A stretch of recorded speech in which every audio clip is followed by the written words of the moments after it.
This is the Valve Steam Deck, bar none one of my favorite devices ever, as the perfect companion to my dedicated gaming PC, allowing me to play basically anywhere my desktop isn't. Especially as someone that's been loyal to the Steam Deck for so long, I was curious about what a newer, more premium handheld could offer by comparison. So, to find out, I got my hands on this, the brand new ROG Ally X. Let's talk about it. Before we continue on, huge thanks to Geology for sponsoring this video. When it comes to skincare, people, especially us guys, might not know the importance of building a routine or even where to begin. But Geology makes it simple. Since I'm on camera a lot, my goal was to have clearer skin and to keep acne at bay. So I took a 60-second quiz on their website, which matched me to a kit tailor-made for my specific skincare needs and budget. It shipped right to my doorstep, and so far, I'm very happy with the results. Geology prides themselves in the efficacy of their products, using dermatologist-recommended ingredients that are proven to work. Plus, their products don't just stop at your face. They have a wide array of solutions for hair care as well as body care as well. If you would like to work on healthier skin and support the content that we make here on Denki, head over to geology.com by scanning the QR code on your screen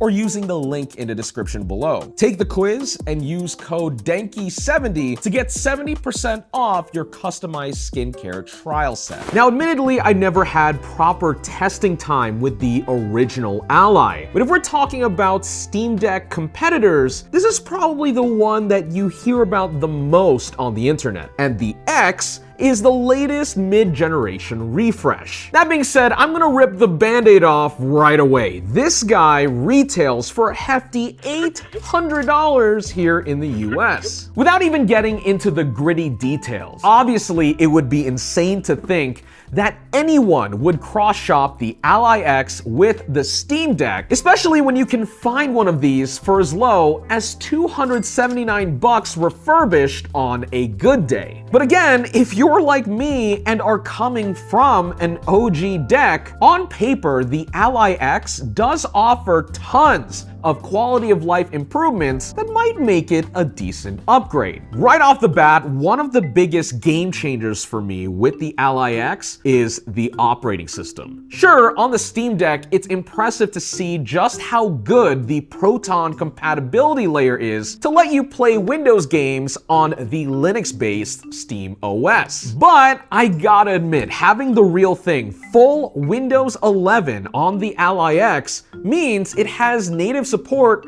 for basically everything in the Steam library. Plus, it also takes a lot of the jank out of downloading titles from other marketplaces such as Xbox or Epic, or if a game utilizes a special launcher or anti-cheat system. I imagine this would run League of Legends totally fine, but for me personally, I'm pretty excited to have something that could actually run a few casual rounds of Valorant while I'm out on, say, a business trip. Just the fact that Riot Vanguard has no issues running on this hardware because of Windows 11 is a huge deal for me coming from the Steam Deck. Plus, it's also nice being able to run normal Windows apps as well, such as Spotify, Netflix, and because it's a gaming device, Discord is also nice to have too. That being said, if running Windows is the only criteria a person had for buying a handheld, there are plenty of options available for well under this $800 price point, including the most basic version of the 2023 ROG Ally. It might not be the best value in the world, but it is an option. Something else that stood out to me with the Ally X versus the tenure of my Steam Deck was just how sorted the hardware feels. The Ryzen Z1 Extreme in this device outclasses the custom AMD APU on the Steam Deck by a noticeable margin. The extra performance headroom is absolutely noticeable, even considering the fact that the Ally has to deal with a screen with a higher native resolution and faster refresh rate. Sure, the most demanding AAA games might not take full advantage of this display at 1080 1080p and 120Hz,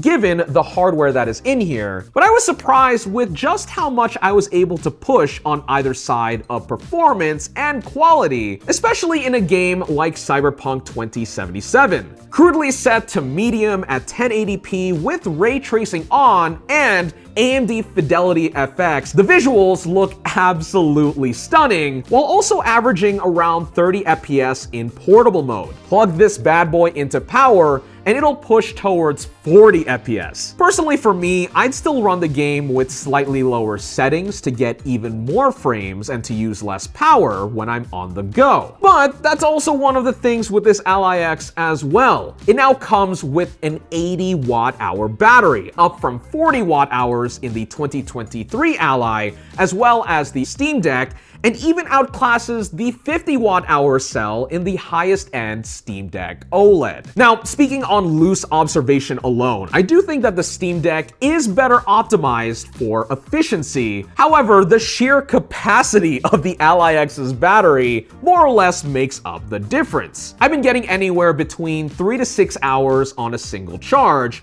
but of course, your mileage will vary depending on what games you are playing and also the TDP you are set at. There are a few smaller creature comforts on the Ally X that I wish that my Steam Deck had. For example, the dual USB-C ports are incredibly useful if you need to charge as well as use a wired accessory. Not only will this device fast charge at up to 100 watts, but one of the ports is also USB 4, allowing you to plug in fast devices like an external SSD or even an eGPU for more performance, especially if you plan on using this guy at your desk plugged into a monitor. So far, I've only talked about the stuff that feel like upgrades compared to my Steam Deck. However, there are some serious trade-offs with the Ally X that deck owners might want to consider. Now, I will say that from the UX perspective, ASUS have done an amazing job configuring Windows 11 from the factory, as well as refining their Armoury Crate software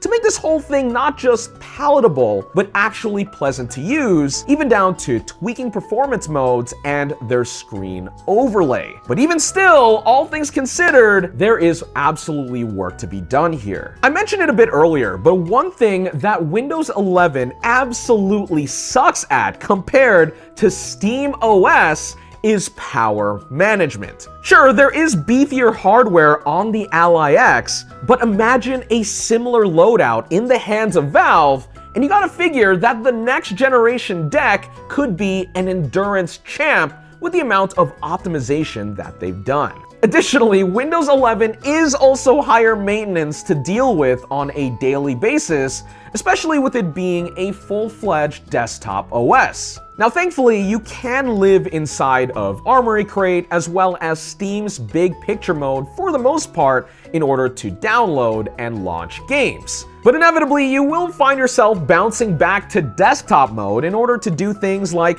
Windows updates or troubleshoot issues, which can take the fun out of the handheld experience, especially when by comparison, Steam OS is nearly console levels of easy to live with. On that note, something you really lose out on moving from the Steam Deck over to the Ally X is the immense amount of support. By virtue of Steam being the most popular platform for PC games, not only is the deck heavily backed by the industry at large, but it also is by its loyal user base and of course by Valve itself. The most obvious tell is the sheer amount of games that can actually run on it, considering that it's a Linux-based device. Another quality control thing that makes a lot of sense on the Steam Deck compared to something like the Ally X is the deck verified system, which takes the guesswork out of figuring out what titles can actually run on the hardware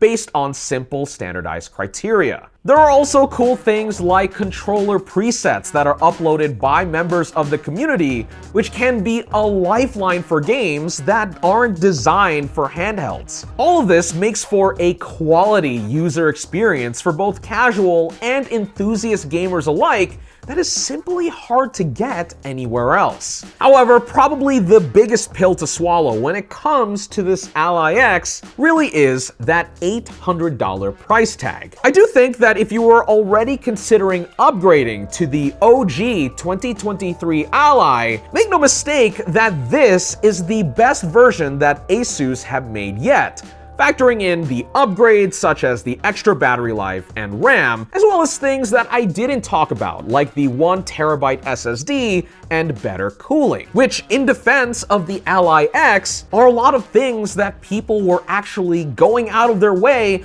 to mod on their OG Z1 Extreme ROG Ally, which already costs $650 at retail. I guess the bigger questions here, especially if you are coming from an OG Steam Deck and still love it a lot, are how much power do you actually need? I'd argue that the Ally X, for as cool as it is, isn't necessarily 2 to 3x the system that the Steam Deck is, given the price delta between the two. Another question, is having Windows that important to you? And most of all, are you patient? Can you wait? Because even considering that the Steam Deck 2 might be at least a year or so out, and that a proper second generation ROG Ally is likely on the horizon as well, I think it could be worth saving your money and just waiting a little bit more to see how things play out. Let me know what you think about all of this in the comments below. And otherwise, thanks for watching this video on Denki channel.